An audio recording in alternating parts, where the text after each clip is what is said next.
আমার যুবক বাবারা, বৃদ্ধ বাবাজি, পর্দার আড়ালের মা বোনেরা, আপনার মতো কত মা কত বোন, ও যুবক তোমার মতো কত যুবকরা জেনারেল লাইনে থাকিয়াও 5 বেলার নামাজ পড়ে পর্দা করে মা বাবার দোয়া নিয়ে চলে। তুমি কেন পারবা না রে বাবা? তোমার মতো যুবক যদি স্কুল কলেজে পড়ে নামাজ পড়ে, বলো তুমি কেন পারবা না? তোমার মতো যুবক সন্তান চাকরি করে নামাজ পড়ে ব্যবসা করে, তুমি কেন পারবা না? ও পর্দার আড়ালের মা বোনেরা, আপনার মতো কত মা কত বোন পর্দা করে, স্বামীর মাল হেফাজত করে, মোবাইলে সময় নষ্ট করে না। আপনারা কেন পারবেন না? এখনো সময় আছে, আল্লাহর কাছে তওবা করেন, মনে মনে আল্লাহকে ডাকেন, হে মালিক, জীবনে গুনাহ কম করি নাই, হাতের গুনাহ, চোখের গুনাহ, জবানের গুনাহ, অন্তরের গুনাহ, আজকে থেকে তওবা করে নিলাম, আর নামাজ ছাড়বো না, বেপরদায় চলবো না। ও যুবক, তওবা করো, আল্লাহকে বলো জীবনে আর নামাজ ছাড়বা না, দাড়ি কাটবা না, বেপরদায় চলবা না, মা বাবার সাথে বেয়াদবি করবা না, ওলামায়ে কেরামের দোয়া পরামর্শ নিয়া, শিক্ষকের দোয়া নিয়া নবীর সুন্নাতওয়ালা জীবন তৈরি করবা, আর কোনোদিন গুনার পথে যাইবা না। আল্লাহ যাকে তওবার তৌফিক দিবেন সে তওবা করতে পারবে। যাদের নিয়ত খাঁটি, মরিয়া গেল আর নামাজ ছাড়বো না, দাড়ি কাটবো না, বেপরদায় চলবো না, জবানের দ্বারা গালি দিব না, গীবত করবো না, মিথ্যা বলবো না, হাতের কাজের দ্বারা কারো ক্ষতি করব না, অন্তরের কল্পনায় কারো ক্ষতির চিন্তাও করব না। তওবা করার মতো যদি নিয়ত হয়, দুটো হাত আমার আল্লাহকে দেখাইয়া দাও। রাসূলুল্লাহ সাল্লাল্লাহু আলাইহি ওয়া আলিহি ওয়াসাল্লাম, লা তাআতা লি মাখলুকিন ফি মাসিয়াতিল খালিক। আল্লাহর রাসূল বলেন, আল্লাহকে অসন্তুষ্ট করিয়া মা বাবাকে যদি খুশি রাখো হারাম, আল্লাহকে বেজার করে শিক্ষকের কথা যদি মানো হারাম, আল্লাহকে বেজার করে নেতার কথা যদি মানো হারাম, আল্লাহকে অসন্তুষ্ট করে নেত্রীর কথা যদি মানো হারাম, আল্লাহকে অসন্তুষ্ট করে পীরের কথা যদি মানো হারাম। এক কথায় ফলাফল, দুনিয়ার সবার কথা অমান্য করা যাবে, আল্লাহকে বেজার করা যাবে না। আল্লাহকে বেজার করা যাবে? এজন্য আল্লাহ কয় আমাকে ভালোবাসো, অন্তর থেকে ভালোবাসো। কয় কেমনে ভালোবাসবো? আল্লাহ পাক স্কেল দিয়ে বলে, আমার নবীর অনুসরণ করলেই প্রমাণ হবে তুমি আল্লাহকেই ভালোবাসো। সিবগাতাল্লাহ ওয়া মান আহসানু মিনাল্লাহি সিবগা ওয়া নাহনু লাহু আবিদুন।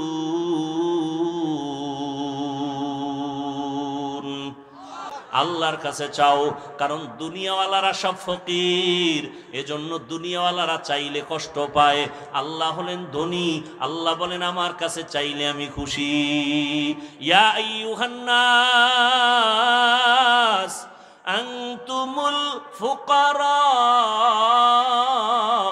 ইলাল্লাহ ওয়াল্লাহু হুয়াল গনিয়্যুল হামিদ।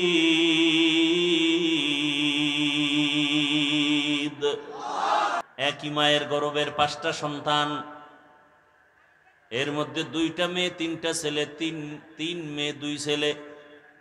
একই মায়ের সন্তান, একজনের কণ্ঠের সাথে আর একজনের কণ্ঠের আওয়াজের কোনো সম্পর্ক নাই, আছে? একই মায়ের সন্তান, 5টা সন্তানের চেহারাও 5 রকম। দেখছেন নি কারবার?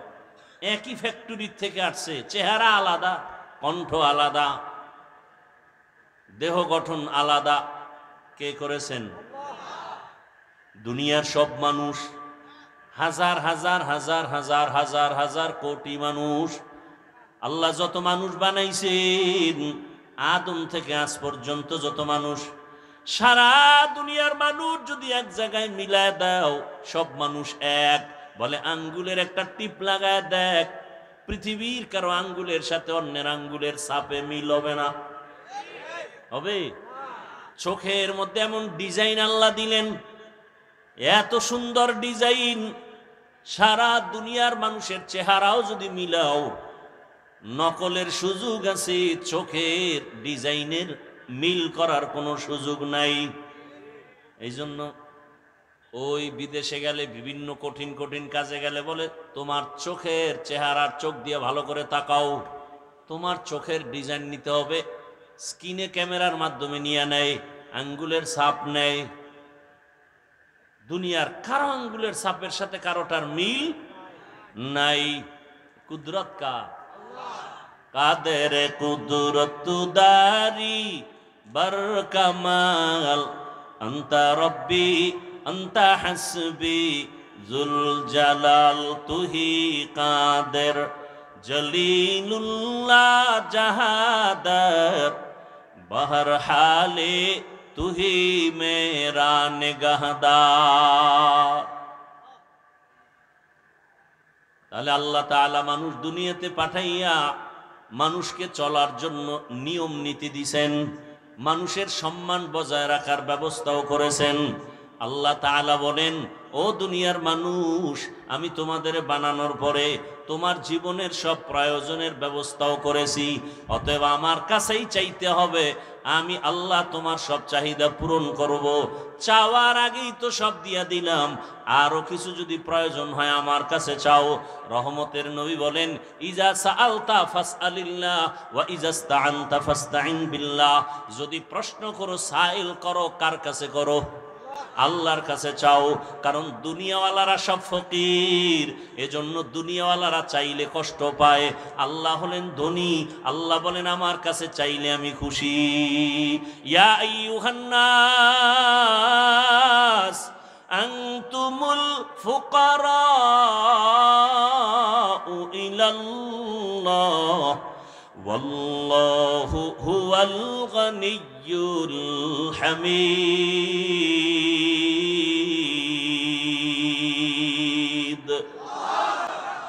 দুনিয়ার সবাই কি ফকির? ধনীকে বলেন? বরং যে যত বড় ধনী দুনিয়ার লাইনে সে তত বড় অভাবী। ধনী মানুষ কৃপণ, দান করলে অল্প করে, আবার দান করে স্বার্থ ছাড়া করে না। আমার নাম দাও, ব্যানারে নাম লাগাও, তাহলে আমি কিছু টাকা দিতে পারি, ঠিক নেই? আবার চায়ের দোকানে বসে বলে দান করছে মাদ্রাসায় 50,000, মানুষের সাথে গল্প করে পুরা মাদ্রাসা আমি করছি। আছে না নাই? এই জন্য রসুল বলেন, কিয়ামতের ময়দানে জাহান্নামে যাবে প্রথম 3 জন ব্যক্তি। কয়জন? প্রথম জাহান্নামে যাবে 3 জন। কেমন 3 জন তারা? দুনিয়ার সব বিবেক বলে এই 3 জন মানুষ বিনা হিসাবে জান্নাত পাওয়ার যোগ্য। দুনিয়ার সবাই বলবে এই 3 জন বিনা হিসাবে জান্নাত পাবে, কিন্তু রসুল বলেন আমার আল্লাহ এই 3টা লোকের ডাইকা প্রথমে জাহান্নামে দিবেন। দুনিয়াওয়ালারা বলে এই 3টা মানুষ জান্নাতি। বলে কেন? বলে একজন হলো শহীদ, কাফের বেঈমানের বিরুদ্ধে যুদ্ধ করিয়া গলা কাটা শহীদ হয়ে গেছেন, এই লোকটা তো নিশ্চিত জান্নাত পাওয়ারই কথা। আল্লাহ কয় কিয়ামতের ময়দানে আমি তাকে সবার আগে জাহান্নামে দিব। দ্বিতীয় হবে আলেম। আলেমদের আল্লাহ ডাকবেন। রহমতের নবী বলেন, দুনিয়ার আলেম নিজে এলেমের বয়ান করছে কিন্তু আমল করে নাই। পর্দার বয়ান করি, পর্দা নিজে করি না। হালালের বয়ান করি, হালাল নিজে খাই না। সুন্নতের বয়ান করি, সুন্নত অনুযায়ী চলি না। এরকম আলেম নাই? বলেন না কেন? এলমেরা এজাজু করদান বেহিসাব খলকেরাদা দন জওয়াবে বাসওয়াব হক না দারদ দোস্তে খলকা জারেরা নিস্তে ই খসলত একে দিনদারেরা। দ্বিতীয় আলেমকে আল্লাহ ডাকবেন, এলেম শিখছো আমল করো নাই। আল্লাহ কোরআনও বলেন, ইয়া আইয়ুহাল্লাযীনা আমানু লিমা তাকুলুনা মা লা তাফআলুন। নিজে যা আমল করো না এমন বিষয় মানুষকে বয়ান করিও না। কিয়ামতের ময়দানে আল্লাহ ডাকবে, বলবে জাহান্নামের ফেরেশতা একে জাহান্নামের শিকল লাগায় নিয়ে যাও। 3 নাম্বার দানবীর আল্লাহ ডাকবেন, ও দান করনেওয়ালা, অনেক টাকা পয়সা তোমাকে দিলাম, দান করেছো? কাহা করেছি, মাদ্রাসা মসজিদে। কেন করেছো? বলে দ্বীনের জন্যই করেছি। আল্লাহ কয় না না, তুই মানুষের প্রশংসা পাওয়ার জন্য করেছো। মানুষের প্রশংসা, নাম না দিলে মনে কষ্ট, আলহাজ না বললে মনে কষ্ট। আল্লাহ হেদায়েত দান করুন। একজনে আমারে 5 কোটি টাকার জায়গা কিনে দিবে, 1 কোটি টাকা নগদ রেডি আমাকে দেখাচ্ছে যে 1 কোটি টাকা দিব। অলরেডি 5 লাখ টাকা বানাও দিছে, বায়নাও করেছে জায়গায়, এই আদর্শনগরের কথা। পরে হঠাৎ করে একদিন কয়, কি নাম দিবেন মাদ্রাসা? আমি আপনি কি চান? আমি চাই আমার শাশুড়ির নাম দিবেন, বউয়ের নাম দিবেন, শাশুড় শ্বশুরের নাম দিবেন। আমি কইলাম আমি আমার নামই দিব না, আমি নাম দিব তালিমিয়া। লোকটা সেখান থেকেই ব্যাক করলো, ব্যাক কইরা চলে গেল জগতের এক পার্শ্বে গিয়া শাশুড়ির নাম, বউয়ের নাম, শ্বশুরের নাম 13টা নাম দিয়া মাদ্রাসা করছে। ঘুরে টুরে 2 বছর পরে কয়, হুজুর আইয়েন আমার মাদ্রাসা একটা ওয়াজ লাগবে। গিয়ে দেখি ঠিকই কারবার ঘটায় ফেলাইছে। 6 মাস পরে একজন হুজুর পাল্টায়, উন্দুর পরে আর মরে। বিল্ডিং করার নাম মাদ্রাসা না। এ জমিনে কোরআনের যত মাদ্রাসা কায়েম আছে চোখের পানিতে, টাকার মাস্তানিতে না। ইলমে রা'জাজু করদান বেহিসাব, খলকে রাদাদান জওয়াবে বাসওয়াব। আল্লাহ তাআলার ভালোবাসা আমরা সবাই চাই, কারণ এত সুন্দর কণ্ঠ কে দিছেন? কথা বলেন। আল্লাহ দিছেন। আমাকে হায়াতটা কে দিলেন? আপনার চলাফেরার মতো পা দিলেন কে? খুঁজে খুঁজে যদি দেখেন সব দিনেওয়ালাকে, একমাত্র আমার আল্লাহ। আমার আব্বা, আমার আম্মা হালকা পাতলা আমাকে বস্ত্র দিয়েছেন, বিবাহের পরে সব দায়িত্ব শেষ, তাও কত কষ্টর জিন্দেগি আমার। ওরে নবীর আশিক, আল্লাহ বলেন সব আমি তোমাকে দিলাম। অতএব ভালোবাসা তোমার মা বাবা যা পাবে তার থেকে আমি আল্লাহ কম পাবো না বেশি? বলেন। মা বাবায় ভালোবাসা পাবে তো আল্লাহর থেকে বেশি? বলেন না কেন? আল্লাহ পাবেন? বলেন। কার থেকে কম? মা বাবার থেকে না বেশি? কেমন বেশি? আলা রাসূলুল্লাহ সাল্লাল্লাহু আলাইহি ওয়া আলিহি ওয়াসাল্লাম, লা তাআতা লি মাখলুকিন ফি মাসিয়াতিল খালিক। আল্লাহর রাসূল বলেন, আল্লাহকে অসন্তুষ্ট করিয়া মা বাবাকে যদি খুশি রাখো হারাম। আল্লাহকে বেজার করে শিক্ষকের কথা যদি মানো হারাম। আল্লাহকে বেজার করে নেতার কথা যদি মানো হারাম। আল্লাহকে অসন্তুষ্ট করে নেত্রীর কথা যদি মানো হারাম। আল্লাহকে অসন্তুষ্ট করে পীরের কথা যদি মানো হারাম। এক কথায় ফলাফল, দুনিয়ার সবার কথা অমান্য করা যাবে, আল্লাহকে বেজার করা যাবে না। আল্লাহকে বেজার করা যাবে? এজন্য আল্লাহ কয় আমাকে ভালোবাসো, অন্তর থেকে ভালোবাসো। কয় কেমনে ভালোবাসবো? আল্লাহ পাক স্কেল দিয়ে বলে, আমার নবীর অনুসরণ করলেই প্রমাণ হবে তুমি আল্লাহকেই ভালোবাসো। সিবগাতাল্লাহ ওয়া মান আহসানু মিনাল্লাহি সিবগা ওয়া নাহনু লাহু আবিদুন।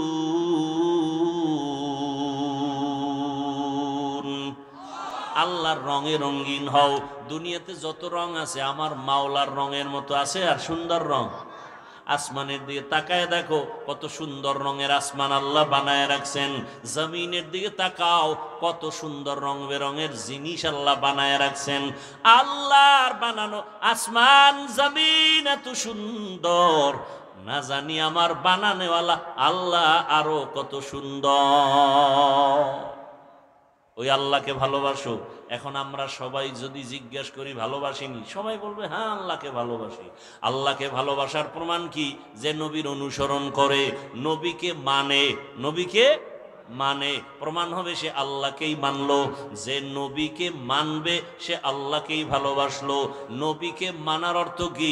বলে নবী যেমনে চলছেন এমনে চলো। নবী কেমনে পানি পান করছেন ওইভাবে পানি পান করো। নবী রাস্তা দিয়ে কেমন করে হাঁটতেন ওইভাবে হাঁটো। নবী নখগুলো কেমনে কাটতেন ওইভাবে কাটো। চুলগুলো কেমনে রাখতেন ওইভাবে রাখো। নবীরে তো দেখা যায় না, দেখতে পারলাম না, আমরা তো কপাল পরা উম্মত, নবীরও পাইলাম না। নবীরে দেখছেন আবু বকর, তারও পেলাম না। নবীকে ডাইরেক্ট দেখা দেখা আমল করছেন সাহাবায়ে কেরাম, তাদেরও পেলাম না। আমরা হতভাগার দল, আমাদের উপায় কি? রহমতের নবী বলেন, তোমাদের কোনো পেরেশানি নাই, আমি পরামর্শ দিয়া গেলাম। আল্লাহ কয় আমার অনুসরণ কর, আর আমি বলে গেলাম উলামায়ে কেরামের অনুসরণ কর, আমি রসুল খুশি হয়ে যাব। আর আমি রসুল যদি খুশি হই, আল্লাহ খুশি হয়ে যাবেন। আর আল্লাহ যদি খুশি হয়, বিনা হিসাবে জান্নাতি। আল্লাহকে ভালোবাসতে চান? আল্লাহকে ভালোবাসতে হলে কার অনুসরণ লাগবে? রসুলের। কার? রসুল তো নাই, এখন আমাদের উপায় কি? জবাব কিন্তু দিয়ে আবার জিগাইছি, জবাব দিছি তো, রসুলকে পাই না, এখন কার অনুসরণ করব? উলামায়ে কেরামের অনুসরণ করব। কেমনে? কয় আলেমদের দিকে নজর করো। তবে উলামায়ে কেরাম জমিনে দুই দল থাকবে। কয় দল? আল্লাহ রসুল বলেন, আলা সাবধান হে দুনিয়ার উম্মত, ইন্না খাইরাল খাইরি খিয়ারুল উলামা ওয়া ইন্না শাররাশ শাররি শিরারুল উলামা। উলামাদের মধ্যে একদল থাকবে চূড়ান্ত ভালো, এদের মতো ভালো জমিনে আর কেউ নাই। আবার একদল উলামাদের অন্তর্ভুক্ত থাকবে, এরা জমিনে সবথেকে বড় খারাপ।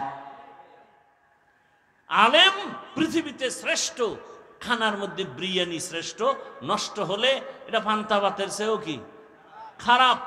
আলেম পৃথিবীর শ্রেষ্ঠ, এরা যদি উল্টাপাল্টা পথ গ্রহণ করে তাহলে এরা মদখোর গাঞ্জাখোরের চেয়েও খারাপ। আল্লাহ হেদায়েত দান করুন। তাহলে যারা হক ভালো আলেম, এদের অনুসরণ করো। দেখবা যে আলেম নবীর তরিকা মেনে চলে, নবীর তরিকার বাইরে চলে না, পর্দা করে চলে, 5 বেলার নামাজ পড়ে।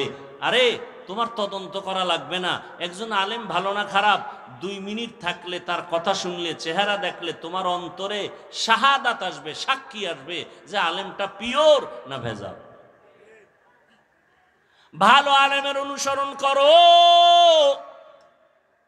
বলে কি কাজ? দেখে দেখে আমল করো। আলেম কেমন করে পানি পান করেন তুমি ওইভাবে করো। আলেম কেমন করে জুতা পরেন ওইভাবে তুমি জুতা পরো। আলেম কেমন করে রাস্তায় হাঁটেন ওইভাবে তুমি হাঁটো। কারণ উলামায়ে কেরাম নিজের বাবারটা দেইখা শিখে নাই, কোরআন হাদিস পড়িয়া তাবেঈনদেরকে অনুসরণ করছেন, উলামায়ে মুতাকাদ্দিমিনকে অনুসরণ করছেন, তাবেঈনরা সাহাবায়ে তাবেঈন এভাবে অনুসরণ করে সাহাবাদেরকে করছেন, সাহাবায়ে কেরাম রাসূলকে অনুসরণ করে আমল শিখছেন। অতএব উলামায়ে কেরামের আমলটা কোরআন সুন্নাহ অনুযায়ী মন গড়া আমল না। তবে ভেজাল যদি দেখো, নবী আগেই বলেছেন সব আলেম সঠিক না, একদল সঠিক আর একদল হবে বেঠিক। আচ্ছা বেঠিক হবে কেন? আলেম, আলেমের দাম কম, কথা বলেন না কেন? এই যে এত পেছ লাগান না, মুসিবতের সময়ও উলামায়ে কেরামের কত সম্মান, করোনার সময় ওলামায়ে কেরামের সম্মান, তাহলে আলেম উল্টা পাল্টা করবে কেন? কয় আল্লাহ যা দিছে হয় না, আরো লাগবে। কয় ভাই তোমার বেতন কত? কয় মাসে আমি মসজিদ ইমামতি করে বেতন পাই 20,000 টাকা। কয় এরপরও তুমি ভিন্ন ধান্দা করো কেন? কয় না আরো লাগবে। আরো লাগবে এইটা বড় খারাপ জিনিস। আল্লাহ যা দিছেন আলহামদুলিল্লাহ, এর মধ্যে বরকত। আরো লাগবে কয়ে যারা লোভে পড়ে, এই লোভানক দৃষ্টিতে যারা পড়ে যায় এরা লাইনচ্যুত হয়ে যায়। টাকারে মাকসাদ বানাইস, আমার অনেক টাকা দরকার। কত দরকার? তোমাকে যদি চেয়ারম্যান বানাই, আলহামদুলিল্লাহ, এখানে বই না এমপি হইতে হইব। সেখানে যাওয়ার পরে বলবে না আমার মন্ত্রী, বলবে না আমার পুরো প্রধানমন্ত্রী বানাও। তো এই শখ মিটবে কবে? তোমার মুখে কাদা দিয়া মাটি দিয়া মরার পরে তোমার শখ মিটানো হবে। খাইতে পারো 1 প্লেট, 10 প্লেট নিয়ে টানাটানি কেন? খাইতে পারে 1 প্লেট, 10 প্লেট নিয়ে টানাটানি, বড় আশ্চর্য বিষয়। এই বেশি খাইতে বেশি খাওয়ার জন্য পারবে অল্প, টানাটানি করে কুকুরের মতো। এই কারণে আমার দেশে যত অশান্তি, হামলা আর মামলা। তো উলামায়ে কেরামের অনুসরণ, রবিউল আউয়াল আমাদেরকে এটাই শিখায়। আল্লাহর ভালোবাসা নিয়া রসুলের অনুসরণ করো। আর রসুলের অনুসরণ করলে যদি রসুলকে না পাও, রসুলের প্রতিনিধি, রসুলের মোহাব্বতের বন্ধু উলামায়ে কেরামের অনুসরণ করো। এজন্য আমি বলি উলামায়ে আহলে হক এদের অনুসরণ করো। উলামায়ে আহলে হক কারা?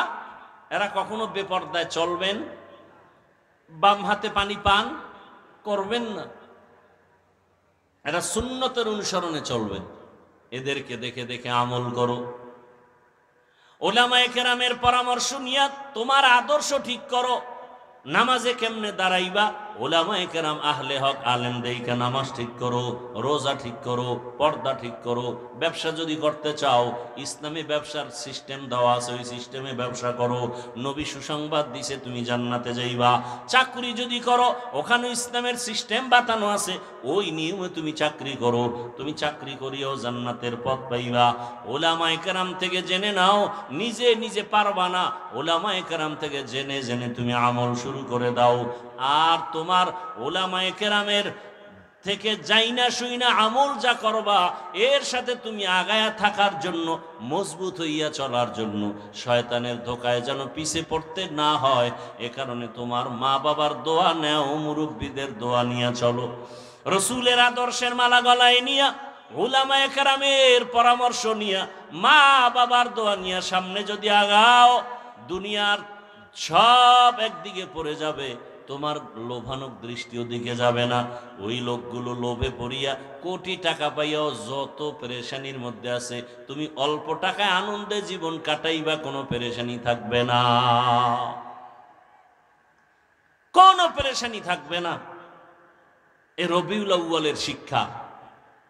নবী দুনিয়াতে আসছে কেমনে, এই আলোচনা সারা রাত করলে আমাদের অন্তরের তৃপ্তি আসবে, কিন্তু আমল করার জন্য তো রসুলের সুন্নতের বিষয় আমাদের জানতে হবে। এখান থেকে আপনারা এখন বের হবেন, বের হইয়া এখান থেকে সুন্নতের আমল কি করবেন? এক নম্বরে আপনি জুতা পরতে গিয়া ডান জুতায় ডান পা আগে দিবেন, এক নাম্বার সুন্নত। এরপরে বাম জুতাটা বাম পা ঢুকাবেন। দোনো পায়ে জুতা ঢুকানোর সময় কোন পা আগে যাবে বলেন? ডান পা। এবার দোনো পাও যখন জুতা ঢুকে পড়লো, এবার কদমটা যখন দিবেন, ডান পাও দিয়া কদম দিবেন, এটা সুন্নত। হাঁটা শুরু করবেন আগে কোন পা দিয়া? ডান পা। যখন আপনি যাবেন রাস্তার ডান দিক থেকে হাঁটবেন, নজর নিচে রাখবেন, ইস্তেগফারের আমল করবেন। নিচে নজর রেখে ডান দিক থেকে হাঁটবেন আর দরুদ পড়বেন, ইস্তেগফারের আমল করবেন। বাসায় যখন যাবেন ডান পা দিয়া ঘরের মধ্যে ঢুকবেন, জোরে একটা সালাম দিবেন, আসসালামু আলাইকুম ইয়া আহলাল বাইত। জোরে একটা আওয়াজ দিবেন, 5 তলা বিল্ডিং পর্যন্ত যেন সালামের আওয়াজ যায়। দিলে ফেরেশতারা থাকবে, জবাব দিবে, আপনি না শুনলেও দরকার নাই। জিন টিন যদি থাকে, এমনকি মানুষ থাকে, যদি খারাপ কিছু থাকে বাড়িটার মধ্যে, সালামের বরকতে সব ভেঙে যাবে। এরপরে একবার আলহামদু সূরা, দরুদ শরীফ, এরপরে কুল হু আল্লাহ সূরা পড়িয়া ঘরে ঢুকেন। আল্লাহ রসুল বলেন, এমন আমল যদি করো, আল্লাহ ফেরেশতা দিয়া তোমার বাড়ি পাহারা দিবেন। ভাইয়েরা আমার, এরপরে আপনি গিয়া সুন্দর করে ফ্রেশ হবেন, ওযু বানাবেন। ওযু বানাইয়া হালকা খানা থাকলে খাবেন, সুন্নত অনুযায়ী খাবেন। এরপরে আপনি ঘুমের বিছানায় যখন যাবেন, ওযু করে বিছানায় যাবেন, ডান কাতে ঘুমাবেন, দরুদ শরীফের আমল করতে করতে ঘুমাবেন। ফজরের নামাজের সময় উঠে নামাজ আদায় করবেন। রহমতের নবী বলেন, তুমি যে এশা পরে আসলা, ফজর পড়তে উঠলা, মাঝখানের ঘুমের সময়টাও নেকের পাল্লায় ওজন দেওয়া হবে। আতিনা ফি দারে দুনিয়া না হাসান, আতিনা ফি দারে উকবা না হাসান। রবিউল আউয়াল থেকে এই শিক্ষা আমরা নেই। আল্লাহর ভালোবাসার উপরে কারো ভালোবাসা নাই। আল্লাহর পরে ভালোবাসা রসুলকে দিতে হবে। এরপরে ভালোবাসা মা বাপ, ওস্তাদ, পীর, পীর ওস্তাদ মা বাবার থেকে বেশি ভালোবাসতে হবে রসুলকে। শুধু তাই না, নবী বলেন, আমাকে জীবনের থেকেও বেশি ভালোবাসতে হবে। আর আমাকে যে জীবন থেকে ভালোবাসবে, ওই বান্দা আমার সুন্নতের বিরোধিতা করবে না, আমল করার চেষ্টা করবে। ও আমার যুবক বাবারা, বৃদ্ধ বাবাজি, পর্দার আড়ালের মা বোনেরা, আপনার মতো কত মা কত বোন, ও যুবক তোমার মতো কত যুবকরা জেনারেল লাইনে থাকিয়াও 5 বেলার নামাজ পড়ে পর্দা করে মা বাবার দোয়া নিয়ে চলে। তুমি কেন পারবা না রে বাবা? তোমার মতো যুবক যদি স্কুল কলেজে পড়ে নামাজ পড়ে, বলো তুমি কেন পারবা না? তোমার মতো যুবক সন্তান চাকরি করে নামাজ পড়ে ব্যবসা করে, তুমি কেন পারবা না? ও পর্দার আড়ালের মা বোনেরা, আপনার মতো কত মা কত বোন পর্দা করে, স্বামীর মাল হেফাজত করে, মোবাইলে সময় নষ্ট করে না। আপনারা কেন পারবেন না? এখনো সময় আছে, আল্লাহর কাছে তওবা করেন, মনে মনে আল্লাহকে ডাকেন, হে মালিক, জীবনে গুনাহ কম করি নাই, হাতের গুনাহ, চোখের গুনাহ, জবানের গুনাহ, অন্তরের গুনাহ, আজকে থেকে তওবা করে নিলাম, আর নামাজ ছাড়বো না, বেপরদায় চলবো না। ও যুবক, তওবা করো, আল্লাহকে বলো জীবনে আর নামাজ ছাড়বা না, দাড়ি কাটবা না, বেপরদায় চলবা না, মা বাবার সাথে বেয়াদবি করবা না, ওলামায়ে কেরামের দোয়া পরামর্শ নিয়া, শিক্ষকের দোয়া নিয়া নবীর সুন্নাতওয়ালা জীবন তৈরি করবা, আর কোনোদিন গুনার পথে যাইবা না। আল্লাহ যাকে তওবার তৌফিক দিবেন সে তওবা করতে পারবে। যাদের নিয়ত খাঁটি, মরিয়া গেল আর নামাজ ছাড়বো না, দাড়ি কাটবো না, বেপরদায় চলবো না, জবানের দ্বারা গালি দিব না, গীবত করবো না, মিথ্যা বলবো না, হাতের কাজের দ্বারা কারো ক্ষতি করব না, অন্তরের কল্পনায় কারো ক্ষতির চিন্তাও করব না। তওবা করার মতো যদি নিয়ত হয়, দুটো হাত আমার আল্লাহকে দেখাইয়া দাও। আয় আল্লাহ, হাতগুলো কবুল করে নেন, তওবা কবুল করে নেন, তওবার উপরে মজবুত হইয়া চলার তৌফিক দান করেন, আমিন। আলহামদুলিল্লাহি রাব্বিল আলামিন, والصلاة والسلام على سيد الأنبياء والمرسلين وعلى آله وأصحابه أجمعين. يا أرحم الراحمين، يا أرحم الراحمين، يا أرحم الراحمين. رب ارحمهما كما ربياني صغيرا. اللهم إنك عفو كريم تحب العفو فاعف عنا. اللهم إنا نسألك رضاك والجنة ونعوذ بك من سخطك والنار. يا حي يا حليم يا عزيز يا كريم، بحق إياك نعبد وإياك نستعين. اللهم إنا نسألك علما نافعا ورزقا واسعا وشفاء من كل داء.